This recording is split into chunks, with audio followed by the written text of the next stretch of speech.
Boa noite, irmão. Nós iremos dar sequência à nossa meditação do Evangelho de João, 7. Hoje nós meditaremos em 4 versículos, versículos 20 a 23.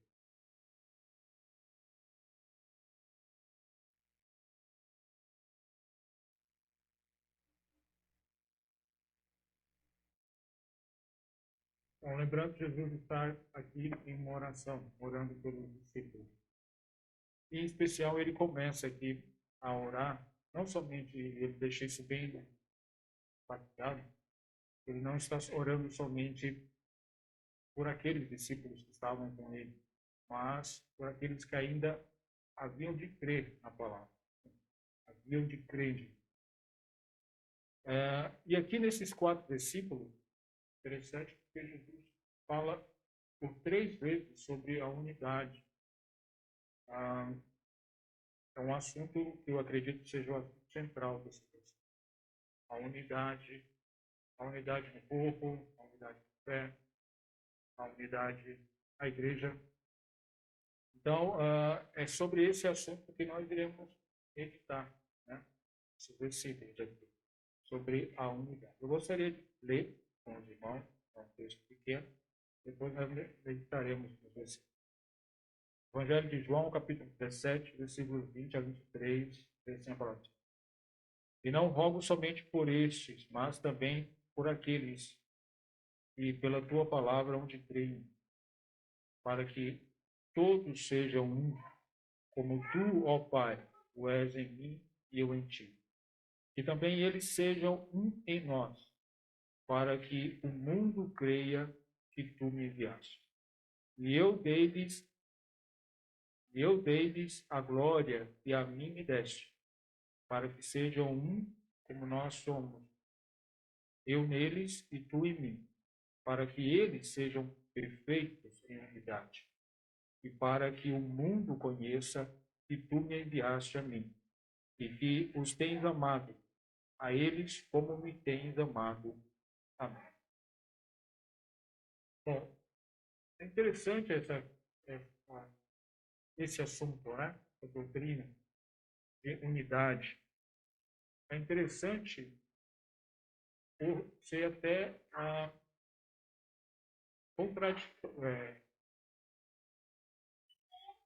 contraditória a sua interpretação, né? O que eu quero dizer quando há muitas interpretações sobre a questão da unidade, a unidade do povo, a unidade dos crentes. Então, há muitas interpretações. Né? Não é à toa que hoje nós temos aí milhares de denominações e a cada ano surge mais. Né?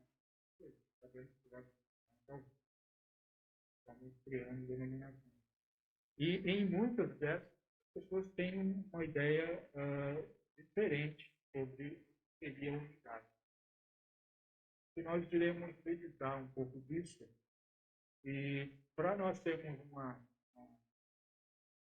entendimento melhor dessa questão, é bom nós termos em mente que na palavra de Deus, pelo menos, trata de 2 tipos de unidade. Tá? Nós temos aqui uma unidade no Espírito, como o apóstolo Paulo coloca lá em Efésios, no capítulo 4, versículo 3. Procurando guardar a unidade do Espírito pelo vínculo da paz. Essa unidade do Espírito, irmãos, ela é um fato no momento em que o crente, ele crê. O Espírito Santo faz parte. Tá? O Espírito Santo, como nós sabemos, ele faz parte. Por isso que nós cremos, né? Estou invertendo a ordem. Na verdade, é simultâneo. O Espírito Santo faz parte das nossas vidas, nós passamos a crer devido ao agir do Espírito Santo. Então, deixa para a unidade que todo crente tem é essa, que o apóstolo Paulo está dizendo, que é essa unidade do Espírito. Todos nós que temos o Espírito, nós temos essa unidade. Porém, né, como ele mesmo adverte aqui, nós temos que procurar guardar Nós temos que estar diligentemente preservando esta unidade, né? Procurando guardar a unidade do Espírito pelo vínculo da paz. Então, é algo que nós procuramos estar sempre guardando. Um outro ponto que o próprio apóstolo Paulo também fala, né, seria o segundo aspecto da unidade, tem Efésios também, capítulo 4, versículo 13. Ele fala assim: até que todos cheguemos à unidade da fé e ao conhecimento do Filho de Deus, a homem perfeito, à medida da estatura completa de Cristo. Bom, ele fala isso depois de citar ali algumas funções, né? Pastor, doutor, mestres, dentro da igreja, para o crescimento da igreja, né? Para que a igreja tenha uma maturidade. Depois de falar isso, ele fala esse versículo, né? Até que todos cheguemos à unidade da fé. Então, essa unidade aqui, ela é uma unidade que não ela não é ainda um fato, mas ela é alcançável devido ao processo de crescimento. Conforme nós vamos nos desenvolvendo, conforme o texto lá, conforme nós vamos amadurecendo a fé, nós vamos alcançando essa unidade. Então, é um processo. É bem parecido com a santificação. No processo de santificação, nós temos a santificação que é a nossa posição, a qual Cristo determinou. Cristo nos separou, e uma vez separado para sempre, independente do que eu faça, hoje ou amanhã, eu sempre estarei separado em Cristo, santificado em Cristo. Essa é a nossa posição. Mas também há a santificação no sentido de processo, de desenvolvimento. É a nossa santificação, quando nós nos abstemos coisas ruins, quando nós nos abstemos da nossa carne, dos canais do pecado. Então, é um processo, essa santificação. Então, isso se encaixa muito bem, né? Esses dois se encaixam muito bem, né? A santificação como a unidade, são bem parecidos. E no nosso texto é justamente sobre isso que Jesus trata. Jesus fala desses dois aspectos da unidade. Quando ele fala aqui no versículo 21, para que todos sejam um, como tu, ó Pai, o és em mim e eu em ti, e também eles sejam um em nós, para que o mundo creia que tu me enviaste. Essa unidade, ela é dada àqueles que creem, como o versículo 21 fala, né? Aqueles que creem em Jesus, eles têm essa unidade, né? Tanto com o Pai como com o Filho. Então, essa unidade é possível assim. No versículo 3, versículo 23, ele fala assim: eu neles e tu em mim, para que eles sejam perfeitos em unidade e para que o mundo conheça que tu me enviaste. Percebes que perfeitos, ou seja, é um processo ainda, um processo de desenvolvimento, de crescimento. Jesus está orando para que eles cresçam, né? Eles se desenvolvam para chegar à perfeição na unidade. Então, Jesus fala sobre essas duas características da unidade. Então, nós iremos começar falando o que não é unidade. Unidade não é uma organização.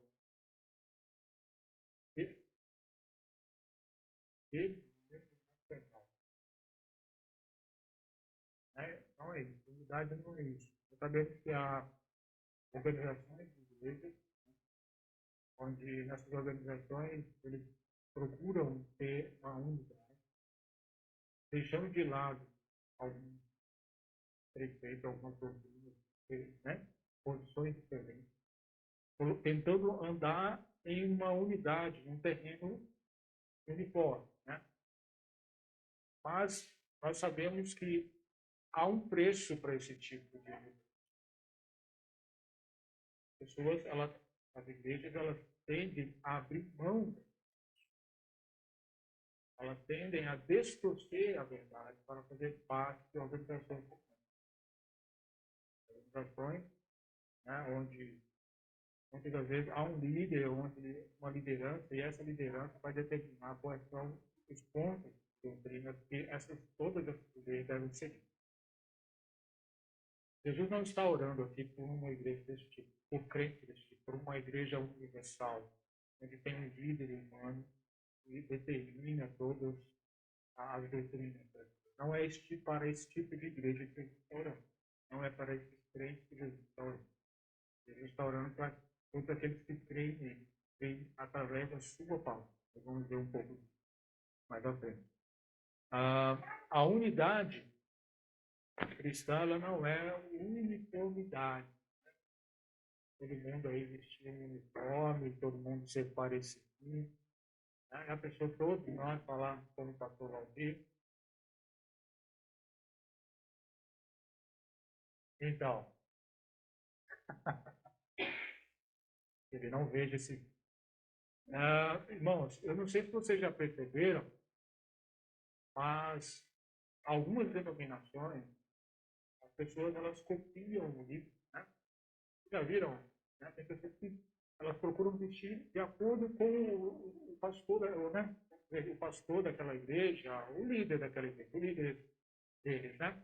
Vestem igual, mesma roupa, falam da mesma forma, procuram fazer esse tipo de coisa. Mas isso não é fazer parte.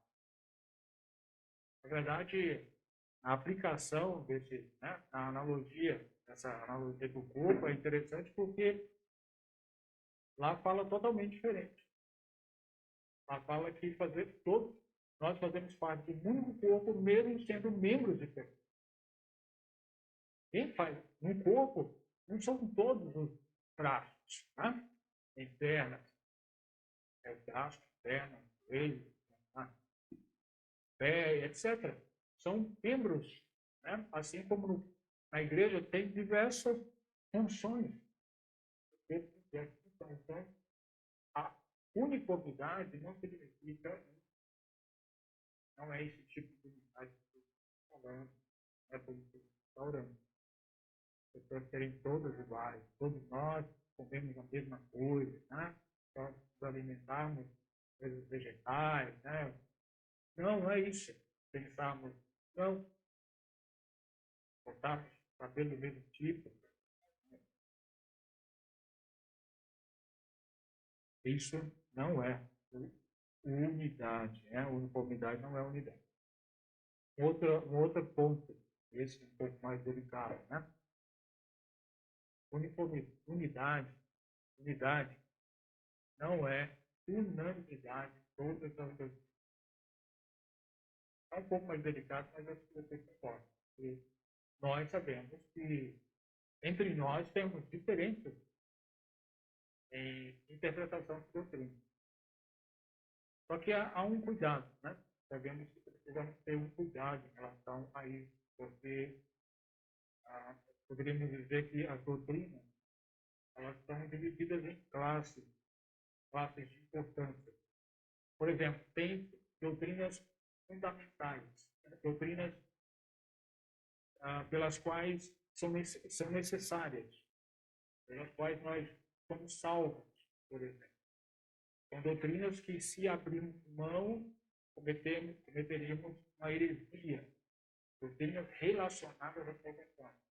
Poderíamos dizer que a salvação é unicamente de Cristo, a humanidade de Cristo, a Trindade, né? A autoridade da palavra, a veracidade da palavra de Deus. Então, são doutrinas as quais são fundamentais.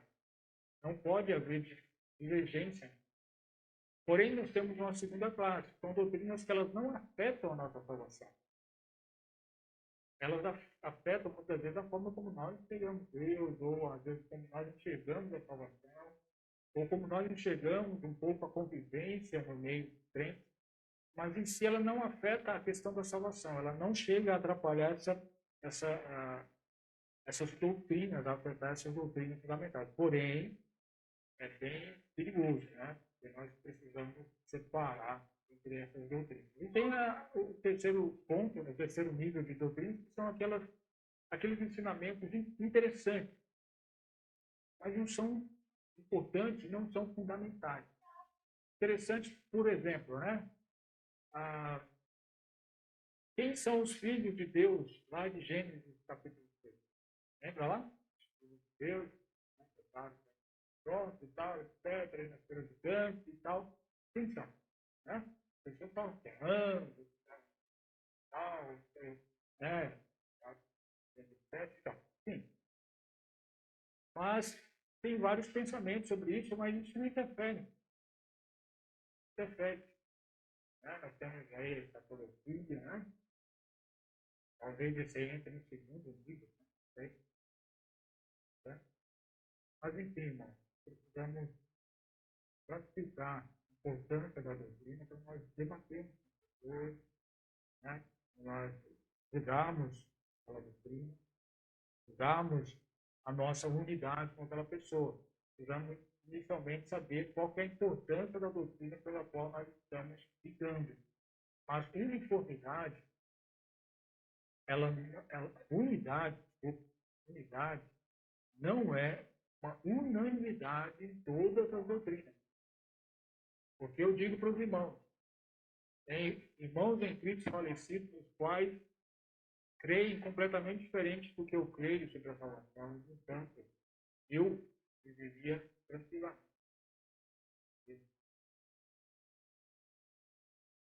Como há hoje, dentro que há outros quais têm entendimento diferente sobre salvação, sobre, né, nós estávamos estudando recentemente aí, a teologia, né? Todos pensam igual sobre isso? Não? Pois é. E bom que não é uma doutrina fundamental, né? Então, nós aí vamos criar uma divisão na igreja. Então, a unidade, irmãos, ela não vem disso. Ela não vem de termos uma unanimidade de todas as doutrinas. A unidade, o que é a unidade, então? Né? A unidade ela é baseada na fé que nós temos em Cristo.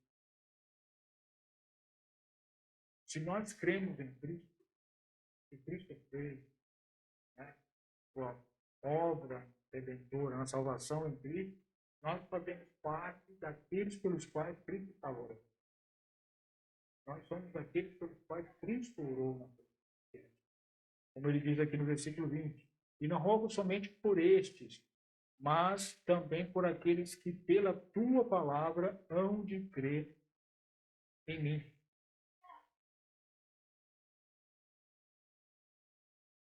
Então, a unidade ela é baseada na nossa salvação. Desculpe. É baseada na nossa salvação. Na salvação que nós temos em Cristo. E o interessante, quando ele fala sobre a questão da fé aqui, né, aqueles que pela tua palavra hão de crer em mim. Qual que é a mensagem? Qual que é essa palavra? Qual que se refere aqui? A tua palavra hão de crer. Então, a palavra a qual Jesus se refere, irmão, é a fé na vida, na morte substitutiva, né? Na morte quando Jesus nos substituiu, na ressurreição de Jesus. Esta é a palavra de salvação. Esta é a palavra pelo qual Jesus se refere, ao qual as pessoas chegam a crer nele. Nós podemos ver um exemplo disso lá em João mesmo, como nós vimos lá no início, né? João capítulo 1, versículos 12 a 13.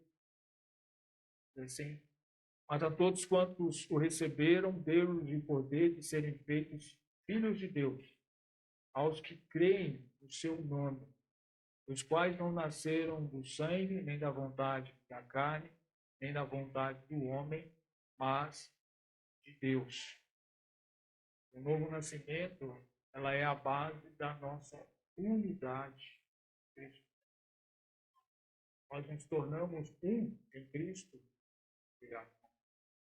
Nós nos tornamos um no Espírito quando nós nascemos de novo. Não há uma outra forma. Somente no nascimento, no novo nascimento, é que nós passamos a ter essa unidade. Jesus compara essa nossa unidade com a dele e o Pai, né? Como nós podemos ver no versículo 21, e ora assim: para que todos sejam um, como tu, ó Pai, o és em mim e eu em ti, que também eles sejam um em nós, para que o mundo creia que tu me enviaste. Jesus e Deus, Jesus e o Pai, eles são um desde a eternidade, né? Como Deus, eles são um desde a eternidade. Nós, irmão, através do novo nascimento, nós passamos a fazer parte dessa natureza, como nós acabamos de ler. Não é o nascimento no sangue nem na carne, mas o nascimento, voltando aqui um pouquinho aqui, mas o nascimento que vem de Deus, né? Os quais não nasceram do sangue, nem da vontade do homem, nem da vontade da carne, nem da vontade do homem, mas de Deus.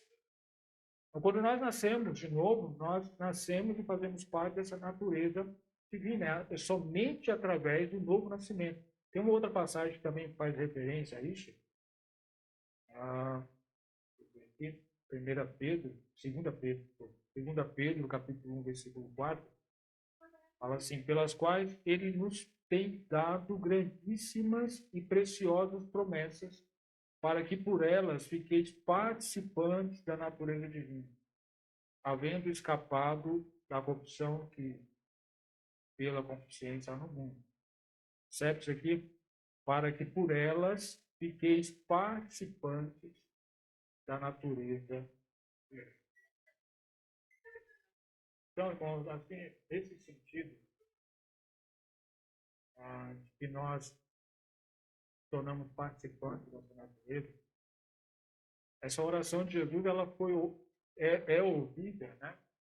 Quando nós cremos em Cristo, o Espírito Santo de Deus faz parte. A pessoa da Trindade faz parte de nós, de cada um crente, através do Espírito Santo. Então, nós temos essa unidade com o Pai quando nós nascemos, não há uma outra forma. Quando nós nascemos, nós fazemos parte dessa unidade, nós fazemos parte dessa natureza divina. O apóstolo Paulo ele faz referência a isso também lá em 2 Coríntios, capítulo 12, versículo 3, pois todos nós fomos batizados em um Espírito, formando um corpo, quer judeu, quer gregos, quer servos, quer livres, e todos temos bebido de um Espírito. Esta é a unidade, né, do Espírito que o apóstolo Paulo fala lá em Efésios. Percebe que ele cita aqui? Judeus, gregos, servos, livres, todos fomos batizados no mesmo Espírito, fazemos parte do mesmo corpo. Todos nós, independente das nossas diferenças. Nós cremos, nós nascemos de novo, nós temos essa unidade que vem pela fé em Deus, unicamente pela fé em Deus. A unidade cristã, como nós podemos ver aqui no versículo 22, ela é baseada também na glória que nós recebemos. Né? Versículo 22 diz assim, versículo 22, e eu dei-lhes a glória que a mim me deste, para que sejam um, como nós somos um. Glória. Eu dei-lhes a glória que a mim me deste. Glória é. Então, nós sabemos que há uma glória a qual é incomunicável, né? A qual Jesus não dá, Jesus não recebeu e não dá a ninguém. Porque Deus, ele não divide a sua glória. Como nós vemos, né, lá em Isaías 42, 8, Deus, ele não divide a sua glória com ninguém. Então, a glória de Deus é a glória de Deus, do Pai é a glória do Pai, do Filho é do Filho, e eles não dividem com ninguém. Mas há uma glória, e essa que Jesus fala, ele nos deu. E um ponto que nos ajuda a ter esse entendimento, a esclarecer esse entendimento, é lá em João também, no capítulo 1, versículo 14, lá diz assim, E o Verbo se fez carne e habitou entre nós, e vimos a sua glória, como a glória do unigênito do Pai, cheio de graça e verdade. Essa é a descrição que o apóstolo João faz de Jesus Cristo. E aí, no versículo 16, no mesmo capítulo, ele fala assim: e todos nós recebemos também da sua plenitude, de graça por graça. Então, irmãos, a glória que nós recebemos em Cristo é a glória da salvação. Glória da salvação. Essa é a glória que Cristo nos deu a cada um de nós para que nós pudéssemos ser um com Ele e com o Pai, para que nós pudéssemos ter unidade entre nós. É a glória da salvação. E é mediante, né, que é sustentada por essa graça abundante. Percebe que ele fala assim, versículo 16, e todos nós recebemos também da sua plenitude. O que ele está tratando? Está tratando da questão da glória, dessa glória que foi manifesta. E que nós recebemos dessa plenitude, que é sustentada pela graça de Deus. Então, o que nós podemos concluir aqui, essa glória que Jesus está se referindo é a salvação. Nós estudamos aqui no Evangelho e vemos Jesus fazendo referência à sua glória. E quando ele falava da sua glória, no momento que ele seria glorificado, ele apontava para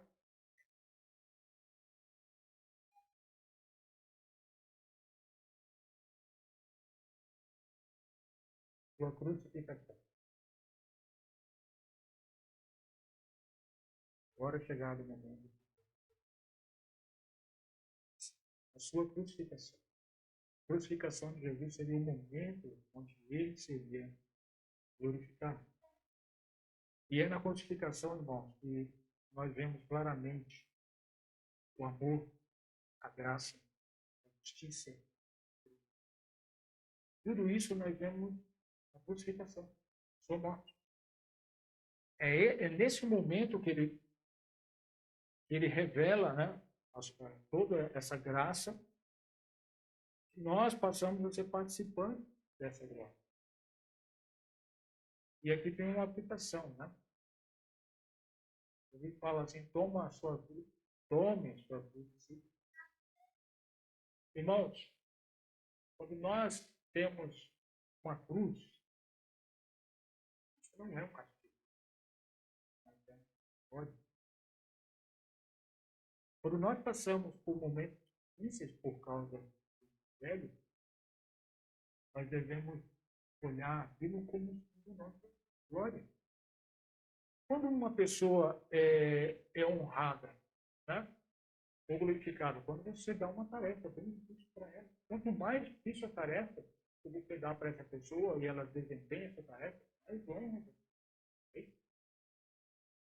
Por exemplo, quando é que um médico é reconhecido? Quando ele faz coisas que, olha, de repente vai dar um transplante que ninguém nunca fez e salva uma vida, 2, 3.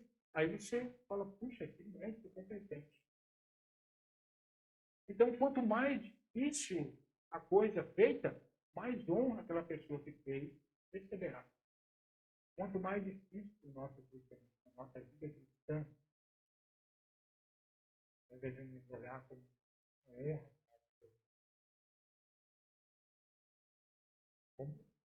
Se eu formular melhor a frase, devemos olhar como uma oportunidade dada por Deus a nós de sermos honrados, sermos glorificados, no sentido dessa glória que Deus recebe. Muitos apóstolos se alegraram por sofrer as afrontas de velho, né? Muitos apóstolos. Então, irmãos, não devemos olhar com maus olhos para que eles estiverem para poder começar no seu filho. Devemos olhar como sendo oportunidade, tendo a glória de Deus a nós, Deus nos honrando, nos dando a oportunidade de nós sermos honrados como cristãos.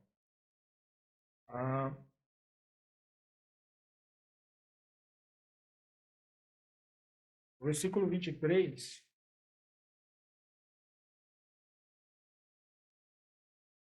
nós vemos, Jesus nos mostra aqui algumas aplicações, né, dessa unidade. Assim, eu neles e tu em mim, para que eles sejam perfeitos em unidade, para que o mundo conheça que tu me enviaste a mim, e que os tens amado a eles como tens amado. Eu neles e tu em mim. Bom, eu acho que eu já falei, né? A presença do Espírito Santo em nós é a habitação da Trindade. Como Jesus relata aqui, eu nele, tu em mim. Como eles habitam em nós, pessoas. Então, essa habitação, ela se encontra em nós através do Espírito Santo. Talvez as pessoas, elas olham para nós, elas não enxergam, né? Elas não conseguem ver a plenitude, né, da divindade nas nossas vidas. Mas elas podem ver pouco disso quando nós manifestamos tudo, nós manifestamos fruto que não é natural do homem, mas de Deus. O mundo pode enxergar, o mundo pode ver essas coisas. Porque o que é natural são as obras da carne. Essas são naturais do homem. Mas o fruto do Espírito, isso vem de Deus. Não é Deus. E essa é a forma pela qual as pessoas enxergam que Deus habita em nós. Deus está em nós. O Espírito está em nós. O Espírito está em nós. E há em nós. Então, essa é a forma. Nós podemos ver aqui uma outra aplicação, aqui, né? Versículo 23, para que eles sejam perfeitos em unidade, para que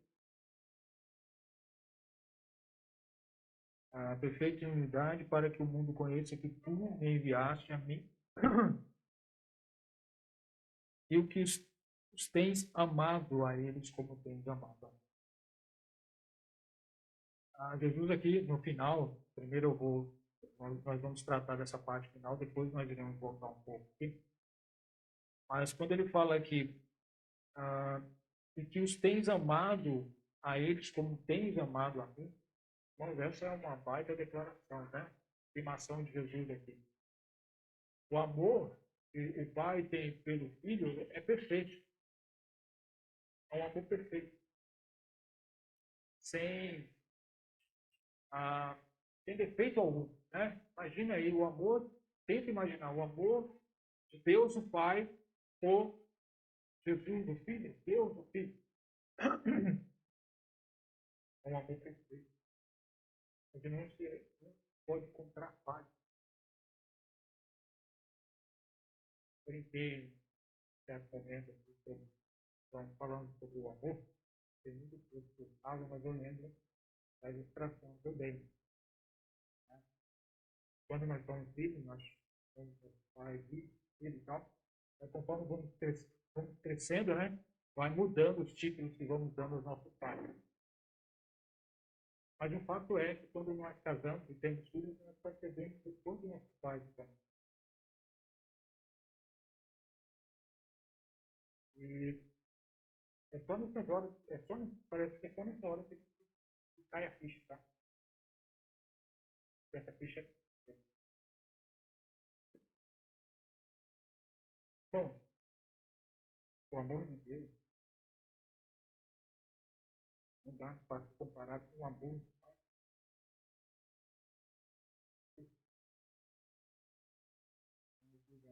Deus, né? Pai, né? Então, procura o bem do filho, né? Mesmo que mais no Pai Celestial. Então, o amor de Deus ele é perfeito. Agora, irmão, sabe o que Jesus está dizendo? A perfeição do amor para com o filho, Deus tem que. Deus nos ama da forma perfeitamente. Um ponto onde é bem explícito isso é no fato que Deus entregou o seu filho para morrer por nós, para morrer pelos nossos pecados. Então, este é onde nós vemos o amor de Deus demonstrado. Deus prova o seu amor.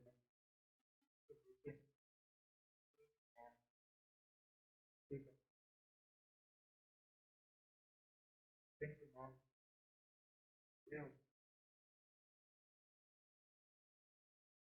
Tem pessoas sinceras que falam, pais sinceros que falam assim, vem com esse negócio de você dizer que você ama os filhos iguais. Vem com essa não. Porque aquele que faz a sua vontade, que anda tudo direitinho, você ama mais do que aquele lá que só dá trabalho. Não vem com essa não. Olha, eu enxergo uma certa sinceridade nessa aproximação. Deus nos ama. Perfeitamente. Não há falha.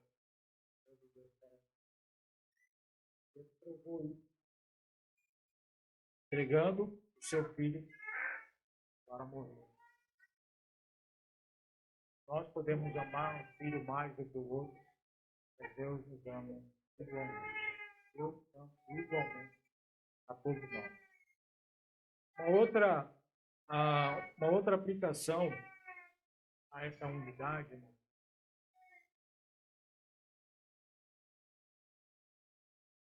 Na verdade, sim, desculpa, eu vou continuar falando um pouco sobre a questão desse amor. Deus nos ama, nós amamos a Deus, nós devemos amar o nosso próximo.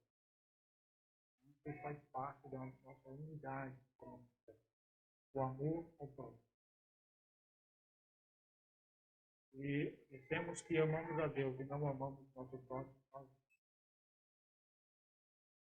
O primeiro mandamento é amar a Deus, toda a sua força, todo o seu pensamento. O segundo, ao próximo. Quando o amor de Deus é derramado no nosso coração, nós devemos amar. Então, buscar essa unidade, buscar o bem do próximo em detrimento, nem que seja em detrimento ao nosso próprio bem. Buscar o bem do outro, nem que seja em detrimento. Isso faz parte da unidade cristã.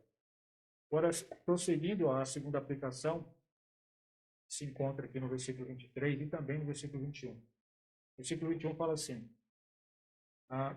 final do versículo, tá? Para que o mundo creia que tu me enviaste. No final do versículo 23 fala assim, para que o mundo conheça que tu me enviaste a mim.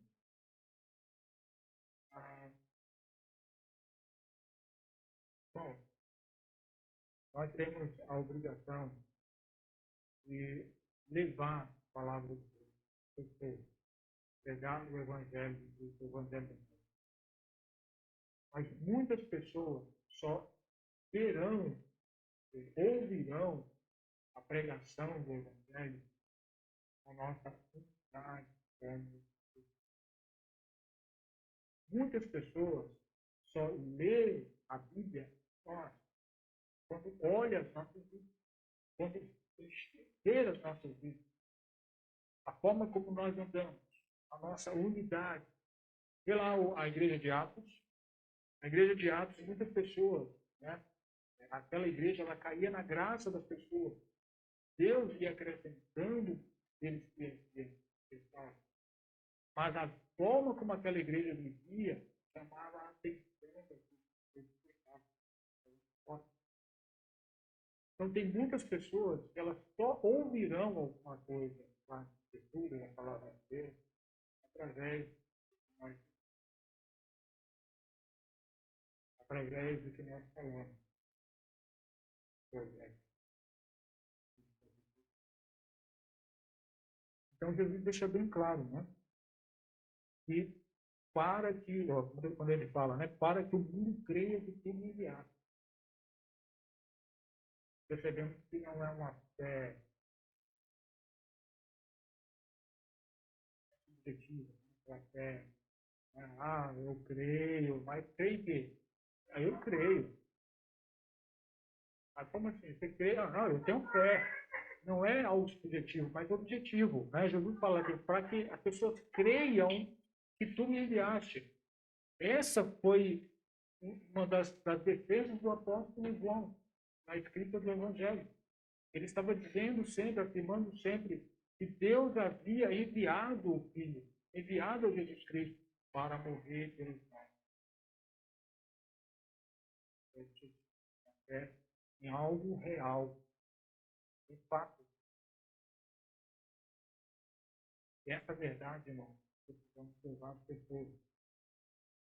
Vocês precisam conhecer essa verdade. Todas as vezes ela vai conhecer através da forma como nós vivemos, da forma como nós nos comportamos, da forma como nós nos comportamos como crentes. Que Deus nos ajude a levar esse evangelho verdadeiro às pessoas, não somente pelo que falamos no público, mas principalmente pelo que nós vivemos na forma. As pessoas enxerguem que realmente somos pessoas transformadas por Deus, que o Espírito de Deus habita em nós.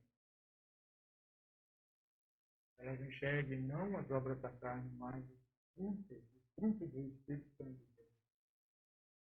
Tudo isso faz parte da unidade que nós temos com Deus, com Jesus Cristo, e a unidade que nós temos uns com os outros, com o corpo de Cristo. Deus abençoe. Deus abençoe a todos nós, sua palavra, e obrigado pela